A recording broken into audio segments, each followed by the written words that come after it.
Pandit Jisang Regunjab Lama Karma Ba, Chungun Gunji Junasi, Majoyam Najama, Chile Gunji Chebo, Joshua Bezin General, Najo Tiji Govindu, and Rame Tuji Jong. Sangye Nyenpa Rinpoche Sangye Nyenpa Rinpoche. Good afternoon, the participants. As I said yesterday,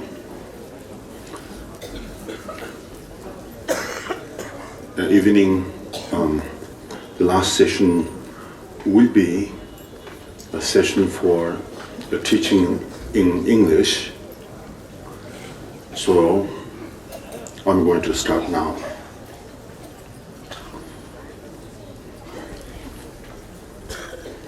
I would like to request you to give a rise to bodhicitta in order to benefit all sentient beings through the generating bodhicitta, compassion, loving kindness. And that sort of the quality of a mind is importantly to be generated, because this is the only will make a tremendous beneficial of this teaching. The topic of this teaching is in Tibetan. We call it the Kunsang Lame Shalom. I'm sure you're all quite familiar with this topic. And I believe some of you have been practiced this particular topic and teaching. But because of the special and the blessed transmission that I have received from His Holiness, the previous, the Vajradhara Digpo Khyentse Rinpoche, it was the last teaching that I ever received before he went to pre-nirvana. Therefore, to me, this is something very special and unique and a remarkable teaching that touched my heart and feeling deeply. From this perspective, I'm quite proud of this teaching will be beneficial for all of you, although the language barrier is still there because of English is not my native language and not my mother tongue. So, but still, it's better than nothing. So I here repeat the teaching that I have given this morning in Tibetan, which is very easy and simple. But in English, you have read books that have been translated, but this book is quite funny to me, the way they translate it. If you compare to the original root text, Tibetan, but still, I'm appreciated that something is there for you to read and listen. Anyway, Kunsang is a Tibetan word. Sometimes you call it Kunto Sangpo, and when you make it a short form, then you call it Kunsang, which means in Sanskrit, Samantabhadra. Samantabhadra, timelessly excellent. You are excellent. Your basic quality is excellent, and the quality of a path is excellent, and as well as the quality of a fruition is excellent. So therefore, excellent teaching, excellent transmission, and an excellent teacher. Why they are so excellent? Because the master, his or her teaching and the quality are always free from the obscurations. faults, mistakes, stains. They are always stainless. They are always pure. They are always genuine. And they are always excellent. So therefore, in Tibetan, it calls Kuntu. Kuntu means always, or forever, or endlessly, endlessness. And Sangpo means genuine, or good, or excellence, excellency, and the perfectness. And then in the English book, the written in English book, it says words of my perfect teacher. Sounds good, but it's not only mine. It's a perfect teacher of all of us. But actually, when you say my, there's no such words as exist in Tibetan. It's Tibetan, it just says Kunsang, Lame, Shalom. It's just simple, which means the teaching or the words of perfect teacher. And I don't know why they put my. It's a little bit, to me, it's a very egoistic figure. But anyway, it's better to say words of perfect teacher. Your teacher is perfect, my teacher is perfect, his teacher is perfect, and her teacher is perfect, not only my teacher. And teacher refers to here is the Patrul Rinpoche, and where he received the transmission from Zhal and Jigme Zhal received this unique transmission from Jigme Lingpa, and Jigme Lingpa received this teaching from Longchenpa. So the entire transmission is unbrokenable, pure and genuine. Based on this, the teaching is very valuable. So value of this teaching, we study, we conflict, we conduct, or we reflect on and meditate on it. Now, our basic quality, the Kuntu Sampo, the Samanta Bhadra, has three different aspects, so to speak.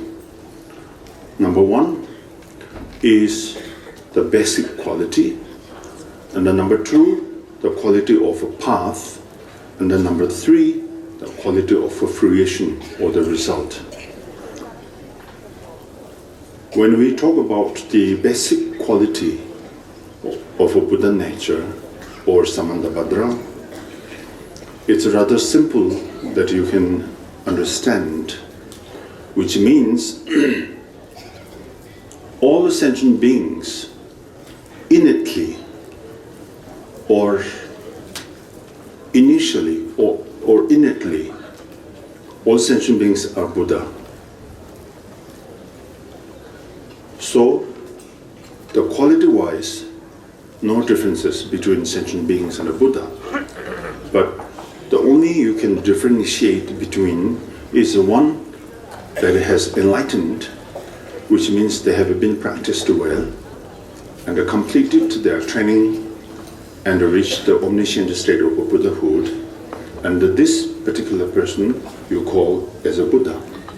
Now, being sentient being is innately Buddha. Because of this, because of the power of this, so they can still engage the study, contemplate it, and they can meditate, and they can engage into the practice of the profound view, the profound meditation, and a profound conduct. These training and these practice will lead you to the omniscient state of Buddhahood. So basically, Buddha and the sentient beings are same. They differentiate by recognition and not recognition. One has been recognized or actualized, and one not yet. So that's the only difference. But the fundamental quality, the fundamental basic quality is totally equal. There's no differences between at all. So just simply making differences by one that has been recognized and one has not been as yet. Now, this teaching, the Kunsang Lame Shalom, is connected to Kadampa teaching, general and particularly. And this teaching starts at the beginner stage with the preliminary practices, then comes to the main practice. When it says the preliminary practices, the practice of a preliminary, practices have an outer section and an inner section, and there's two, the outer section and the inner section. In Tibetan, Chiyung Wando and the Nangyung Wando. And the first part, the ordinary or the external preliminaries, deals with the number one, the freedom and the advantages offered by human life, which means the freedom. Our precious human life is free from all kinds of negativities. We have the power to go through study, contemplation, meditation, and the practice, the training of your mind. There are all kinds of steps designed in this practice, but the most important point here is that we have to know, or we have to understand the freedom and the advantages that are offered by our precious human life. If you compare to others, our life is so precious, physically, verbally, and mentally. We have a time, we are free, and you know how to do practice, and you know how to approach to the masters, and you know how to get teachings from them, and you know how to bring teachings into the path and make it in a meaningful way. And you have the wisdom that you know how to distinguish, or you can make a distinction between the right and the wrong, and you can make a tremendous distinction between what is the virtuous action and what is non-virtuous action. And there you know how to abandon or to give up the negative or the unvirtuous action, and there you know how to adopt or practice the virtuous action. So your wisdom is complete and your wisdom is pure, and you know that very well. So therefore our life is precious, the precious human life we have obtained, and it has the quality of freedom and advantages that is offered already by human life. And now the only problem is because we are lazy. So power of laziness disturbs our practice and keep on stucking in between, and that disturbs us not completing our practice. Although we have masters, teachers, and we have wisdom, but lack of diligence, lack of hard work with the practice. So therefore, we are wasting our precious human life, and the death can come at any time unexpectedly. There's no circumstances. The death is free to come at any time. So once it comes, then if you try to apply Dharma, then it's too late. It's not the right time. It's not the time for us to practice. So now, since we have a freedom, we have a lot of time. So there, we have to wake up our mind, and we must engage Dharma practice wisely and precisely without wasting even a single moment. So that's the point of the freedom and advantages that is offered by our precious human life. And then number two, impermanence. Impermanence, our life is very impermanent, which means it doesn't last long. Under any circumstances, we will die, and we will die. So death is uncertain. Death is not certain. Death is uncertain. So regardless whether you are old age, or you are adult, you are kid, or you are young, nothing to do with these circumstances. So death can arise or death can come at any time. So therefore, the mind of impermanence should be developed in our daily practice. That means we don't have a time. We don't have a time. We don't have a time to rest. We don't have a time to relax. We don't have a time for relaxation. And we don't have a time for holiday. And we don't have a time to hang around. We don't have a time to gossip.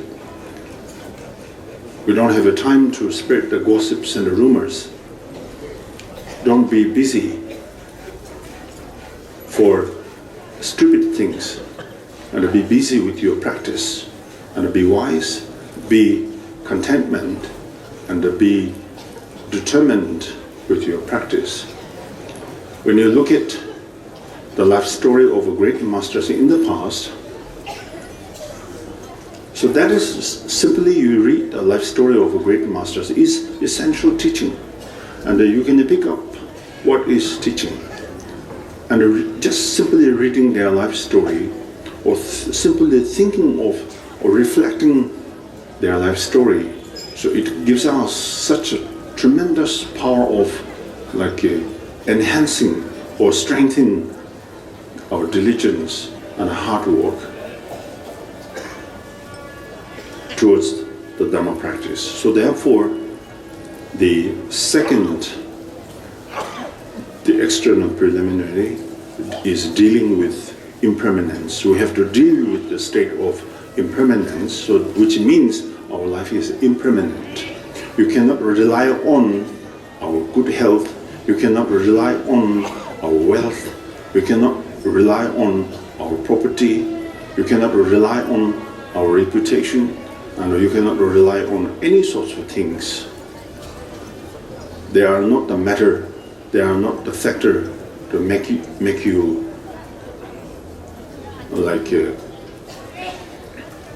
surviving forever. That means everybody dies. Lack of this understanding, lack of this knowledge, we are always lazy. We are lazy with everything. Right from the morning, we are lazy for give a rise bodhicitta.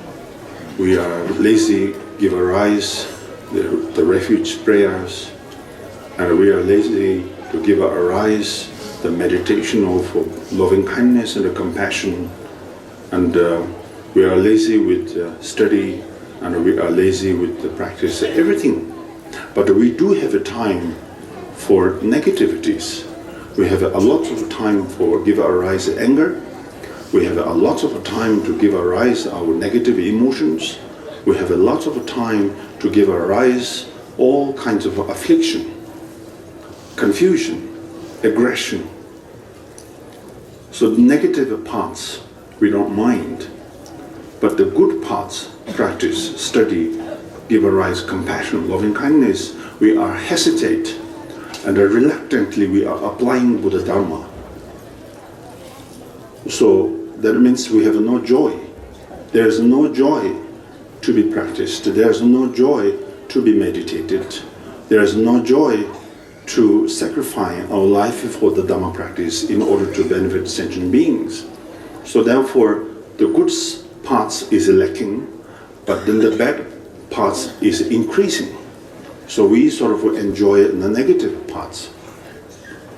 And we are almost forgetting what is a Dhamma, what is a practice, because of lack of the knowledge of the impermanence. That's number 2. Now number 3, we concern or consider the suffering of the samsara.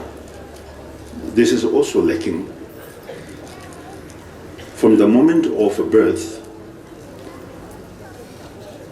the suffering is there invisibly, and all kinds of sufferings that we experience in this samsara or this cyclic existence. Physically we get pain, illness,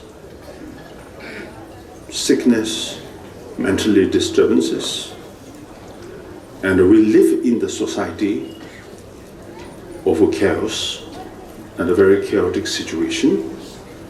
And we know this is not pleasant, we know this is an unpleasant situation, yet we don't mind, because we are too used to it from the beginnings of the time. So therefore, although surrounded by great masters, teachers, good facilities of Buddha Dhamma, yet because of the power of laziness, then we are unable to get rid of or get out of the suffering of samsara. Samsara is a Sanskrit word which means a cyclic existence.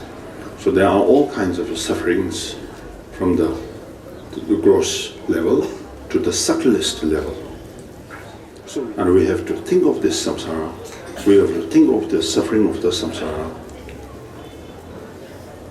Buddha, our Lord Buddha, the designed excellent teaching called Four Noble Truths, Tibetan words Dembashi, which is a Four Noble Truths, based on this knowledge. And his first teaching started from the point of suffering of samsara. Ask us to be very aware of this. If you lack awareness of this suffering of samsara, then one cannot proceed to the actual or the main practices, because this is the most important or crucial point to be begun our main practice. We usually love the teaching of Mahamudra, Mahati, Vajrayana. Nobody says that I want to study the practice of Four Noble Truths. Everybody is so much like interest or very excited with the teaching of Mahamudra and Mahati. To me, it seems that you are really very much willing or so hurried to be enlightened. But when I examine thoroughly, I have found that you are just excited with the topic, not the practice. So the topic Mahamudra, the topic Mahati is very excited. So everybody is so excited. Therefore, you have a lot of campaign of Mahamudra campaign, Mahati campaign. Everywhere you have all kinds of campaign, 1 week to 3 weeks, 4 weeks. Everywhere you call seminar or summer camp. So it's just enjoyable campaign of Mahamudra, but it doesn't really work. When you come out of this seminar, you are same person, same character, and the same state. Didn't change anything. Sometimes could be worse, because you too much attached to the topic of Mahamudra, Mahati. So therefore, the name and the reputation or the topic of the teaching is not important.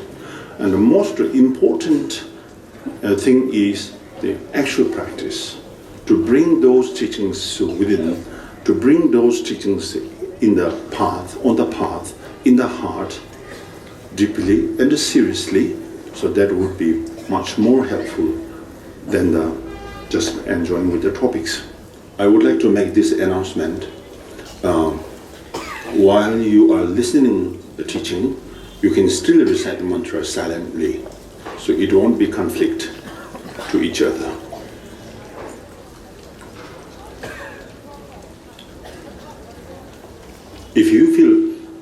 not comfortable, then just leave it.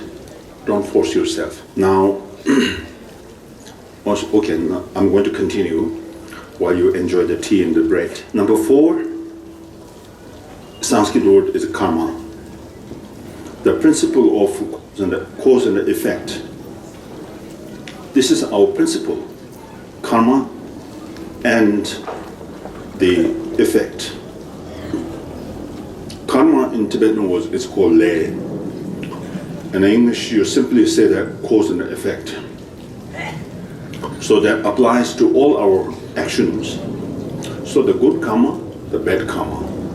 So this is very much depends on our daily action. So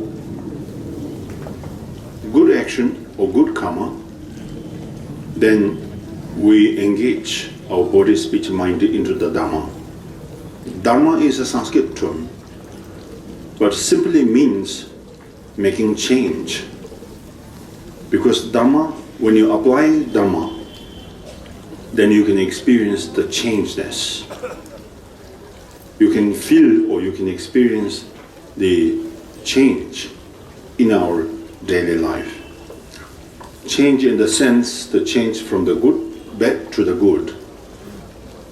Change from the negativity to the positivity. So in order to avoid suffering and the pain in next lives, one should avoid engaging the negative karma in this life.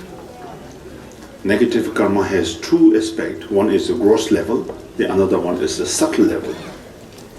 To us, at our level, we engage the gross level, like killing animals and killing sentient beings and lying and cheating and misbehaving, as well as like all kinds of like unpleasant the attitude that you have shown to others is called gross level. So whether you accumulate the negative action or negative karma. So in order to avoid or to get rid of unnecessary or needless pain and suffering the next lives, and this life is the prime, this life is the most important, and that you have to protect yourself, you have to guard yourself, you have to protect yourself, that make sure that yourself not engaging in negative actions at all. Therefore you need to be very mindful. If the lack of mindfulness, and one always engage negative actions, knowingly or unknowingly, with the inner circumstances, so that you cannot really be what called, because of you cannot be so wise because of lack of mindfulness. So one has to be very mindful. Therefore, the Shantideva, the great Mahasiddha of India, is designed the teaching so-called the Bodhisattva Jaya Avatara, the Bodhisattva way of life, and the teaching is very much based on the mindfulness, alertness, and the cautiousness and the carefulness. So this carefulness and the cautiousness, mindfulness, is very helpful in our general ordinary life to guard from the mistakes, guard from the injuries, and to guard from the negative factors. And then in the Dhamma teaching, the mindfulness helps you more to give a rise wisdom, compassion, loving kindness, and the devotion. The good qualities will be arising because of the simply applying the mindfulness, or you be in the state of mindfulness. Because of this, one can develop your qualities and will never be made mistakes in your practice. So the mindfulness is the key issue here.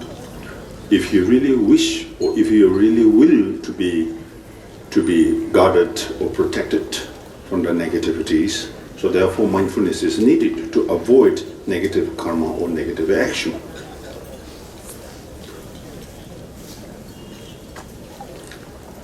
Our affliction or afflictive emotion is called confusion, the clashes in Sanskrit. You engage in negativities, then there you accumulate the negative action. And the negative action brings the reborn in this samsara powerlessly, out of control, and then be born in this samsara, then continues our confusion again, negative action, and then the suffering and the pain and the miseries. So therefore we call this a cyclic existence, endlessly circling in this samsara, and endlessly wandering in this samsara. One never be able to get rid of this, one never be able to uproot this suffering, because the cause of suffering is still there. And the cause of the suffering is afflictive emotion. The cause of suffering is the negative action. As long as you keep these, then one cannot be able to get out of this suffering and the pain and the misery. Therefore, karma, the principle of cause and effect, and this applies to all our actions. Number 5, the benefit of liberation, nirvana in Sanskrit. The nirvana in English is called liberation. And the liberation is the final destiny where you be enlightened. We call this as enlightenment. An enlightenment of mind, or the mind of enlightenment. And what is the benefit of liberation? Liberation is something that you are totally or fully or completely free from the pain and the suffering. Because once you are able to avoid or to get rid of the cause of suffering, which is the confusion and the negative action, then the suffering, the pain do not last long at all. So that state, that moment, or that state is called the nirvana, Buddhahood, or omniscience. So there is a benefit, because in this life, when you are healthy, no sickness, no mental disturbances, then you are happy, right? So everybody wants that state, happiness, joyfulness, blissfulness, no disturbances, no interruptions, no hindrances. That state you call the state of happiness and the state of joy. But this is a temporary joy, this is a temporary happiness, because it can be changed, because the cause of pain and the suffering is still remaining there, one always there, and you are not really fully or completely get rid of or uproot them. So therefore, these are the temporary joy and the happiness. But the nirvana, whereas the nirvana is different, it's an absolute and ultimate joy and the ultimate happiness. So therefore, it's called the nirvana. Number 6, all these topics, all these subjects, very general, but we have to digest these teachings, not only because simply knowing the terms and the literature of these would not be beneficial. And simply having spiritual understanding or logical understanding or philosophical understanding or intellectual understanding would not be help you to get rid of your problems at all. So our practice is beyond the spirituality, it's beyond the intellect, it's beyond the philosophy, and it's beyond the literal understanding or explanation. So one should be very serious with your practice, and to be serious with your practice, you should have wisdom. In Sanskrit it's called jnana. or prajana. Not jhana, prajana. Jhana is a yeshe in Tibetan. Prajana is a shera, the supreme mind. So, for this, we have to follow a spiritual teacher, spiritual master. It sounds quite funny to me when you say spiritual teacher. It doesn't give us profound indication of what is real Dhamma, but it's rather you should call how to follow our experiential great master. Because when you talk about a spiritual teacher, this spiritual teacher can explain you theoretically. Doesn't mean you are true. Philosophically explains a lot and give you commentaries and explanations and further all kinds of complications related to the philosophy and the intellectual understanding. But this will not ultimately solve your problem at all, because the question leads question, question leads question. So nobody can solve your problem with the question. Answers are very limited. They give answer your question, but sometimes they fail to tackle the problematic questions. Therefore, we must follow the man or woman who has completely experienced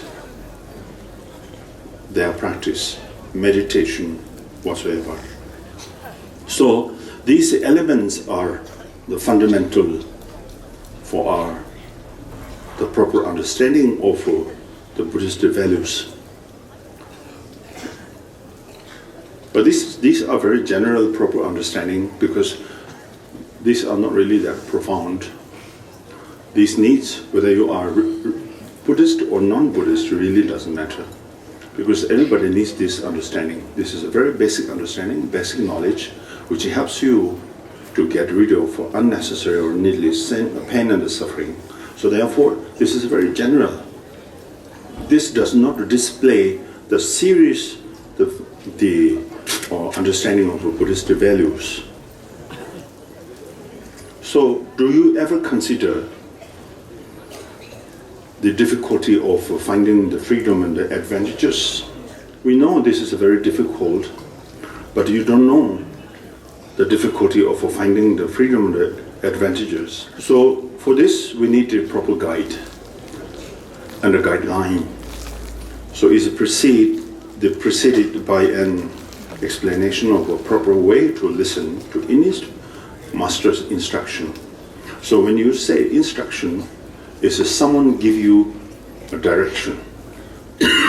But when you say teaching, will you give me teaching? Will you give teaching us? Will you give us teaching? Will you give us like the guideline? But in this teaching is more like really direction, because we lost the direction. There are so many directions, but we don't know which one is the right one. You are always in a dilemma, right?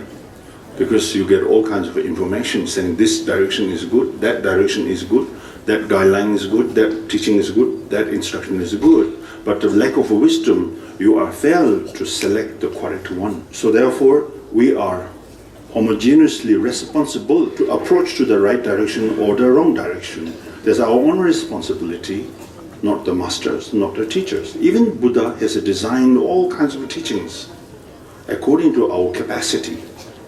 Our capacity is very limited, but Buddha is very wise, very intelligent, and shown us the right path.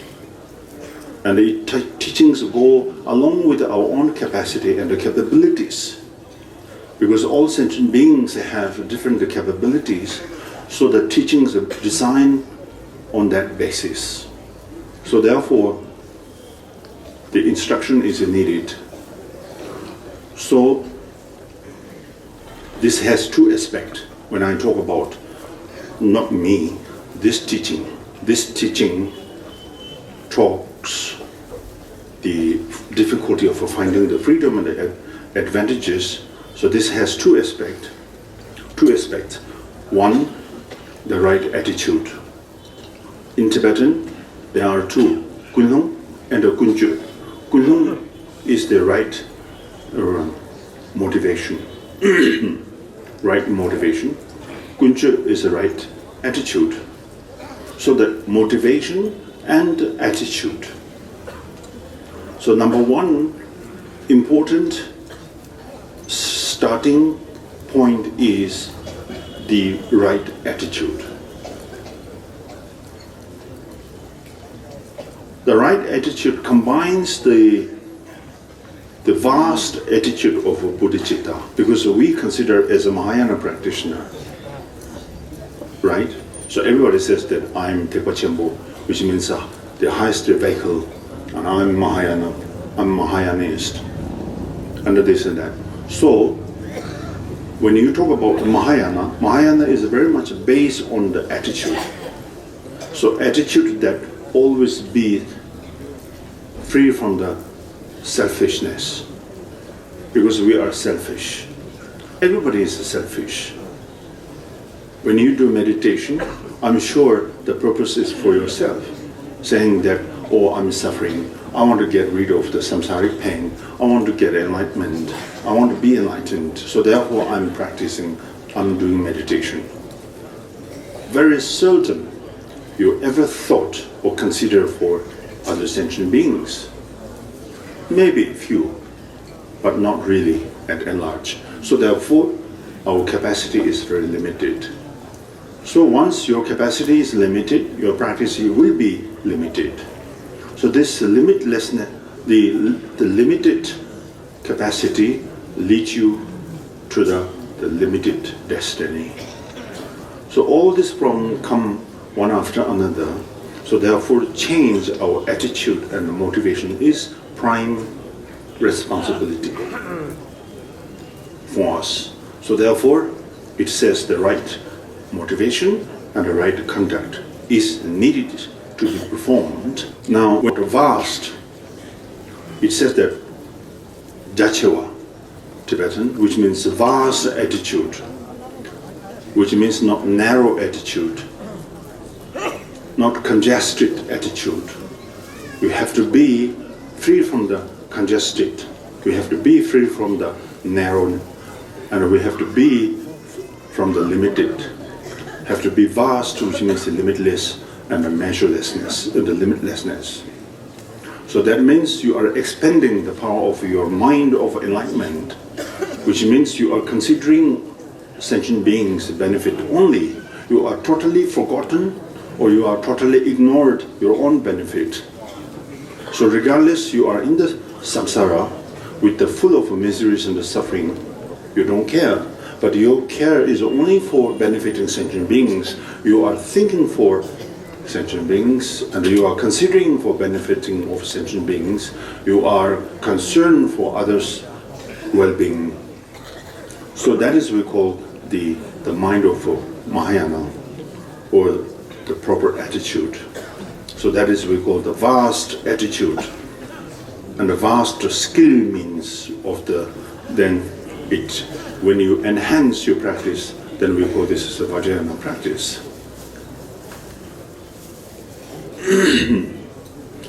Now, what we do consider, we consider how to listen the proper teaching. When someone is performing teaching, then one should be very wise and very mindful to listen to teachings and listen, conduct, and meditate to the profound Dhamma and put it into the practice. Don't be partial. The partiality of practice, when you say, I'm philosopher, then you are analyzing only. Then you write thesis and you write books, and you are very much in the sense of like the analyzation, and you are very particular with the analysis, and you are analyzing the view, you are analyzing meditation, you are analyzing conduct, and these will not let you be free from the conceptualization. All your practice is related to the conceptualization, and conceptualize to your view, conceptualize to your meditation, conceptualize to your conduct. So where you don't get the proper Dhamma. So therefore, listening Dhamma, conducting Dhamma, or reflecting on Dhamma, and meditate the profound Dhamma, then they put it into the practice, which means you are trying to mingle the practices of the study, contemplation, meditation, and yourself. To unify, to make it inseparability, then we call you a real Dharma practitioner. In Tibetan we call Nyamlen. Nyamlen means practice. So this particular term Nyamlen is based on someone really put the profound Dhamma into the practice, then it will call you a Nyenpa, which means you are a practitioner, real practitioner or genuine practitioner. So simply listening Dhamma and reflecting Dhamma, meditating Dhamma would not be help you to be overcoming the sufferings, the pains. So when you are very serious, when you try to become very serious practitioner, which means you are really committing to the Dhamma, to the Buddha, to the practice. Therefore, you need a serious commitment.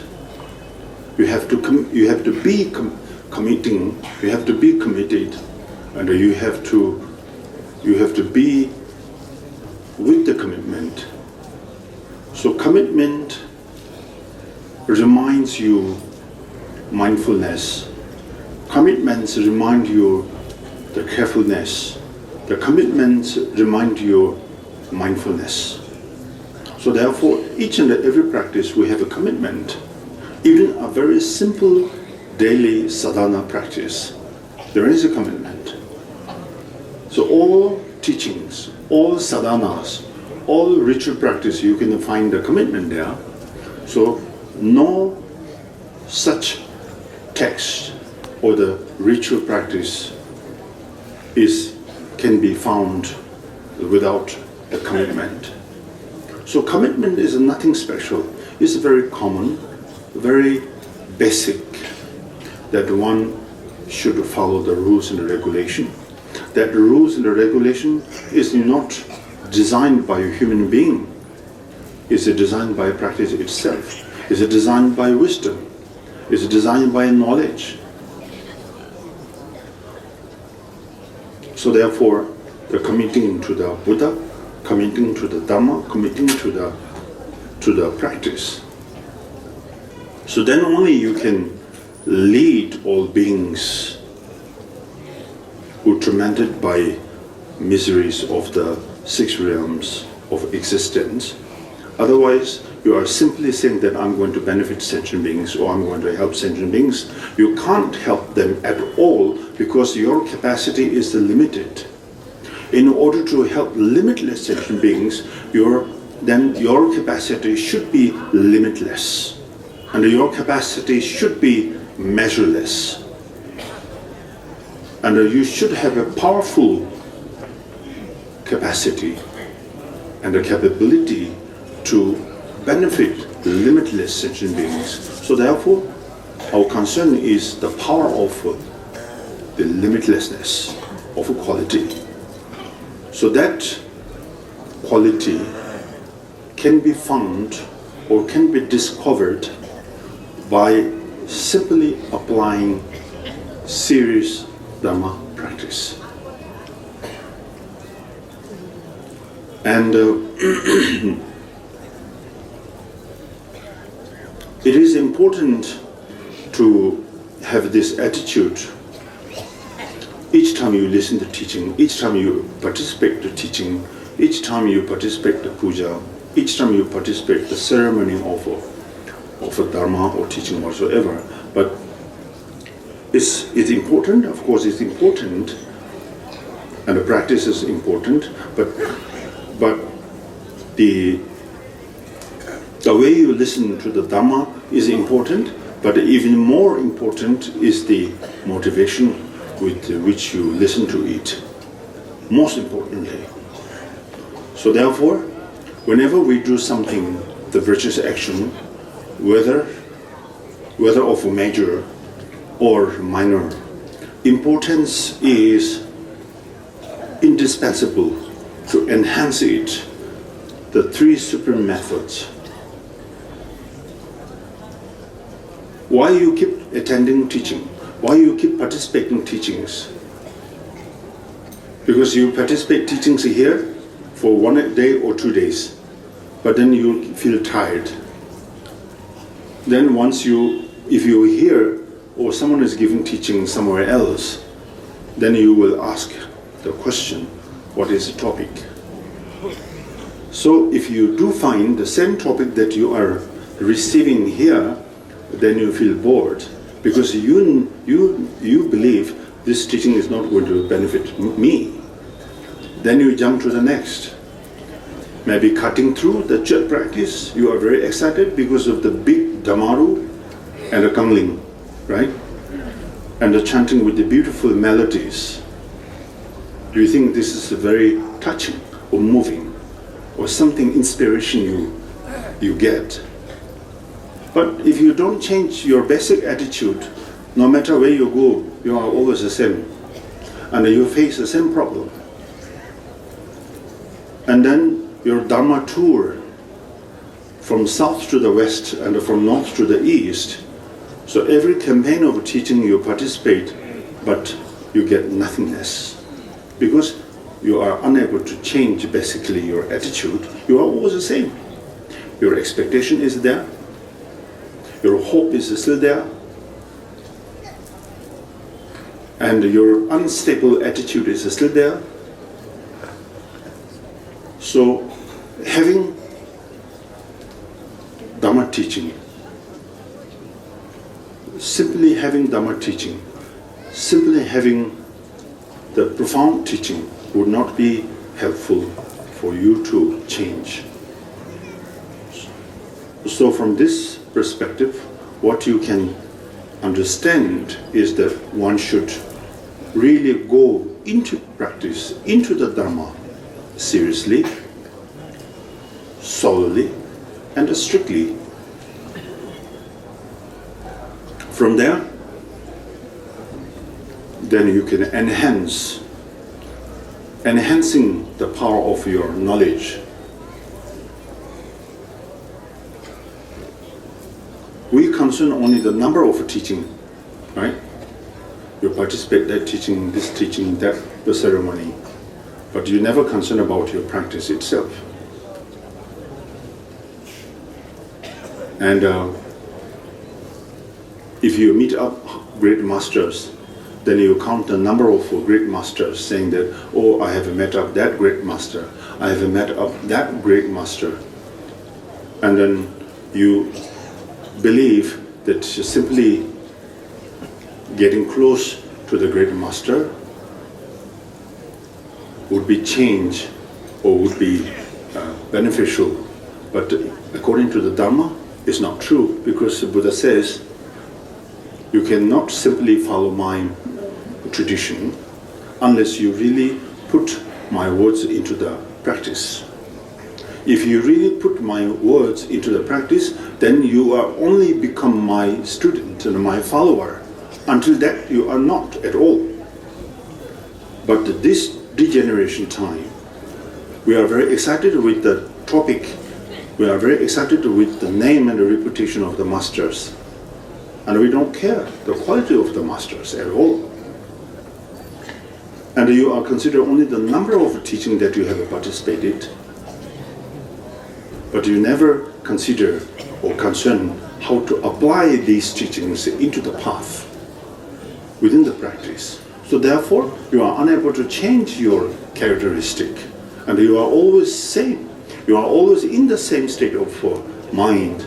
And no matter how profound the Dhamma is, no matter how blessed the transmission is, it cannot work with you at all, because you are always separate from the teaching, you are always separate from the Dhamma, you are always separate from the words of the perfect teacher. So although you call my perfect teacher, I don't know in what sense you call perfect. When you call someone is a perfect teacher, or someone is the perfect master, or excellent master, to me, what I sense, when you proudly say that this person is profound, this person is perfect or great, then only that you are able to see his or her quality. Only the time that you apply his or her teaching into the practice, then there you can see or sense or experience the change, fundamental change, not technical change, not practical change. I'm not talking about the technical change, I'm not talking about the practical change, I'm not talking about the philosophical change. I'm telling you the fundamental change. So if you only experience the fundamental change from the teaching, from the Dhamma, then the person who provides this profound teaching is only considerable as a great master at that moment, not before. So therefore, whenever we do something, the virtuous action, so it's a major or minor. So major or minor, here in this teaching, when it says the major or the minor importance is indispensable to enhance it, the three supreme methods. So amount, quantity is not important, the quality is most important. So the number of days and the number of weeks, number of months, the number of years is not important. I don't care how long you did retreat practice, solitude retreat. 10 years, 15 years, or more, maybe 20 years. As long as you are unable to change your fundamental attitude, then your practice is nothing. The duration, time, and the quantity would not be help you to overcome. So the only considerable thing is the quality. So quality of the mind, quality of the wisdom, quality of the knowledge, the quality of the training, quality of the exercise of the mind. So from these exercises, one can change your basic underlying negative, powerful negative attitude. It's not simple. From the beginning list of time, we are so used to with our confliction, our confusion, affliction, emotion. So to get rid of these, the many different methods explains a different way. In Sutrayana, it says that you have to combat, to dispel, or to eliminate these negative attitudes, whereas in Vajrayana, it explains you transform them into the wisdom and into the practice, into the path. But regardless of what the method are you talking about here, so simply we need to make a change, to be changed. So therefore, there are three supreme methods. Number one,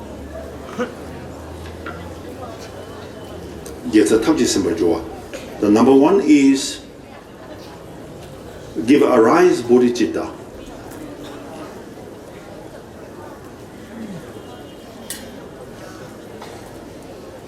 And that means to make sure that our action of a body, action of a speech, action of a mind, make sure that these three actions become a source of good for the future. So we have to examine our motivation, the action of motivation, action of speech, action of mind. The mind here refers to the action of motivation. So each and every time you participate teaching or engage Dhamma practice, you have to examine your basic mental attitude. For what purpose you are participating in Dhamma? for what purpose you are applying Dhamma. So seemingly, you are practicing because you are participating teaching. Looks, you are very devotional towards the lineage and the master, but are you really? Nobody can judge. And you are the only one who can judge your attitude. So therefore, you yourself responsible, your Dhamma practice. So therefore, give a rise bodhicitta as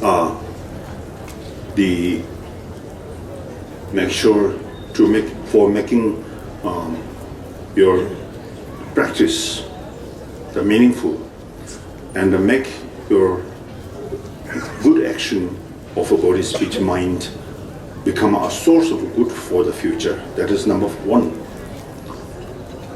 And number two, while carrying out the action, then you must avoid getting involved in any conceptualization. Tibetan word is mikpa mepa. Mikpa mepa, which means the free from the conceptualization. One must not conceptualize to your Dhamma practice, study, whatsoever, so that the merit can not be destroyed by circumstances. Otherwise, it's dangerous because you would never know that when your merit and your good action is being destroyed by simple or single negative action of the conceptualization. So therefore, in Madhyamika teaching and the Tantric teaching, the Mantrayana teaching is always dealing with how to overcome the problem with the conceptualization.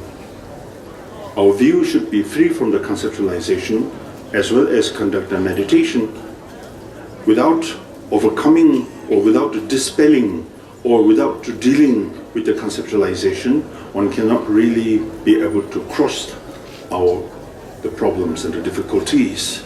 So therefore, one should avoid getting involved in any conceptualization so that the merit cannot be destroyed by any single circumstances. That's number two. Number three, at the end, towards the end, then seal the action properly by dedicating. Otherwise, weeks, months, years, you accumulate merits, you accumulate good actions, but being ignored with for the dedication, then the big waste you have made. So therefore, at the end, seal the action properly by proper dedication, dedicating the merit, which will ensure that it continually grows ever greater to the greatest. So therefore, these three give a rising bodhicitta. Each and every time you participate, teaching or practice or whatever, make sure that good action becomes a source of good for the future. Number two, one must not to get involved in conceptualization. So that is the ultimate or absolute understanding. When we talk about this, there are two aspects. One, relatively, still lack of actualization, and one can see the image of Buddhas, the deities, and mandalas as a truly or inherently existed there, but conceptualize, still you are very much within the conceptualization. So think artificial way, think of the deities not truly existed, yet it appears as in the sense of interdependent power of interdependently arising, interdependently appears. But ultimately, they are just manifestation or the reflection of our own mind. So this is the state of the conceptualization, but still it's beneficial for the beginners. But once you enhance the strength and the power of this knowledge, then you are developed your knowledge and wisdom where you can actualize that conceptualization. So no longer you are glue or stick on this conceptualization. So you are free from the conceptualization where there and the actual understanding or actualization, the real actualization arose. So where you can found the mandalas, the deities, and the recitation of a mantra are just a reflection of your mind. In this state, then you feel tremendously joyful.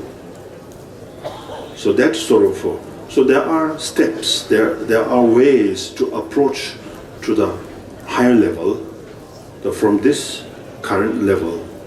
So one must not be too excited to jump to the high level. There is a way and there is a system, because the teachings of Buddhism is very systematic and very rational. So you can come across all or something to do with your own practice. There's not really selective, there's not really selection, there's no selection in the teachings. So all are given the guideline by your own master. So therefore, the master is needed. Very importantly, you can't say that I rely on the YouTube or the Facebook or the books. You just go to the bookshop and buy a book and then you read. Of course you can understand, but most important is secret key issues are not given in the book at all. So always must get from orally and in person.